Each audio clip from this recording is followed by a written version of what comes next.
want to recognize Mr. Burgess. Well, I thank the chairman for the recognition. This can hardly be called a bipartisan process.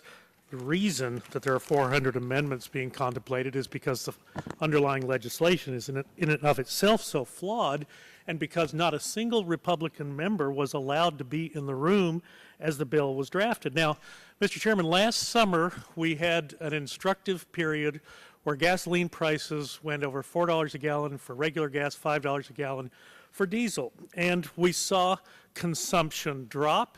So by anyone's measure, we saw carbon production diminished.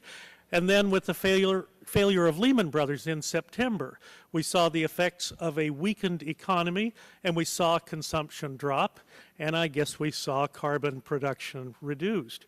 It seems as if this bill is trying to capture the best of those two bad situations, coupling high prices with ensuring a weak economy to ensure that that is the path that we follow for reduced carbon emissions. I would submit to you that there is a better way. We heard from Vice President Al Gore, we heard from Senator John Warner that we needed to be concerned about security, we needed to be concerned about our economy, and they, of course, were both concerned about the effects of climate change. Well, if we focus on security, if we focus on the economy, and we focus on those things on which we can agree, that is, increases in energy efficiency that have increased over the past several years that can lead us to significant benefits, then I think we would have the basis for constructing a bill where you would have broad bipartisan support.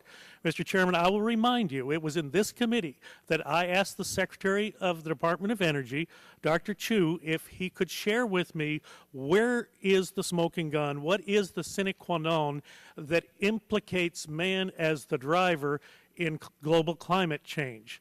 He said that the science was settled and that he would be glad to meet with me. Mr. Chairman, I am still waiting for that meeting. My telephone number is 225-7772, and the chairman may call me and we'll schedule that meeting. I have made several attempts to have the meeting scheduled with the chairman of the Department of Energy to no avail. The American people do want us to work on this, but they are scared to death of what we're going to produce in this committee.